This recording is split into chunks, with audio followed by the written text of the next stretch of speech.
दोस्तों, आप सभी ने चार धाम यात्रा का नाम जरूर सुना होगा, जो हमारे देश के देवभूमि कहे जाने वाले राज्य उत्तराखंड में प्रतिवर्ष आयोजित होती है। लेकिन क्या आपको पता है कि हमारे देश में भी चार धाम है? इन चार धामों के बारे में बहुत ही कम लोगों को पता है। चलिए आइए जानते हैं इनके बारे में।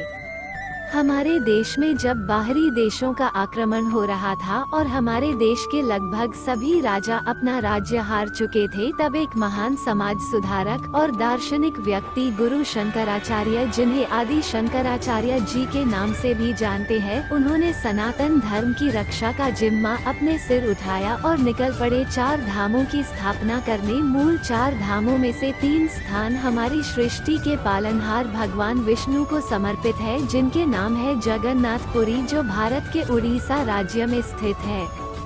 दूसरा धाम द्वारका है, जो गुजरात राज्य में स्थित है, लेकिन वास्तविक द्वारिका अब समुद्र में डूब चुकी है। और तीसरा धाम है बद्रीनाथ धाम, जो कि उत्तराखंड के चमोली जिले में स्थित, जबकि भारत के 4 धामों में से एक धाम भगवान शिव को समर्पित है, जिसे हम रामेश्वरम नाम से जानते हैं, जो भारत के तमिलनाडु राज्य में स्थित है। आज हम इस वीडियो में बात करेंगे सिर्फ बद्रीनाथ धाम के बारे में, अन्य धामों के बारे में जानकारी दूसरे वीडियो में बताएंगे। हिंदू धर्म मानता है कि बद्रीनाथ इसलिए प्रमुख है क्योंकि विष्णु अवतार नारायण ने वहां तपस्या की थी। उस समय ये क्षेत्र बेर के पेड़ों से आच्छादित था। जामुन को संस्कृत में बद्री के नाम से जाना जाता है, इसलिए ये स्थान बद्रिका वन या जामुन के जंगल के नाम से प्रसिद्ध हुआ। जिस स्थान पर नारायण ने तपस्या की थी, उस स्थान पर एक विशाल बेरी का पेड़ विकसित हुआ। इसने उन्हें बारिश और धूप से बचाया। स्थानीय लोगों का मानना है कि भगवान नारायण को बचाने के लिए माता लक्ष्मी एक बेरी के पेड़ के रूप में विराजमान रही।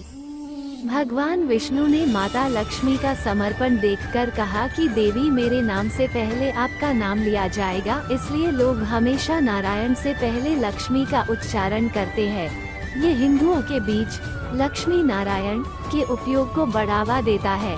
परिणाम स्वरूप इस स्थान का नाम बद्रीनाथ पड़ा, जिसका अर्थ है जामुन के पेड़ों का वन। ये सब सत्ययुग के दौरान हुआ था। परिणाम स्वरूप बद्रीनाथ के नाम से जाना जाने लगा। बद्रीनाथ धाम का महत्व धार्मिक मान्यताओं के अनुसार बद्रीनाथ धाम को सृष्टि का 8वां वैकुंठ भी कहा जाता है। बद्रीनाथ धाम उत्तराखंड राज्य के चमोली जिले में स्थित है। ऐसी मान्यता है कि यहाँ पर भगवान विष्णु 6 महीने विश्राम करने के लिए आते हैं।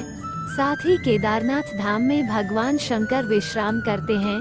केदारनाथ में 2 पर्वत हैं, जिन्हें नर और नारायण नाम से जाना जाता है। वो भगवान विष्णु के 24 अवतारों में से हैं। माना ये भी जाता है कि केदारनाथ धाम के दर्शन के बाद ही बद्रीनाथ धाम के दर्शन किए जाते हैं। ऐसा करने से ही पूजा का पूर्ण फल प्राप्त होता है। शास्त्रों में बताया गया है कि 4 धाम यात्रा करने से व्यक्ति को जीवन और मरण के चक्र से मुक्ति प्राप्त हो जाती है। एक कहावत ये भी कहा गया है कि जो व्यक्ति एक बार भी बद्रीनाथ के दर्शन करता है, उसे उदर यानी गर्भ में नहीं जाना पड़ता है। शिव पुराण में बताया गया है कि केदारनाथ ज्योतिर्लिंग का पूजन करने के बाद जो व्यक्ति जल ग्रहण कर लेता है, उसे दोबारा जन्म नहीं लेना पड़ता है। देश के हर कोने में प्रसिद्ध 4 धाम की यात्रा करने से व्यक्ति को विभिन्न क्षेत्रों की भाषा, इतिहास, धर्म इत्यादि और उस जगह से जुड़ी परंपरा आदि से परिचित होने का मौका मिलता है।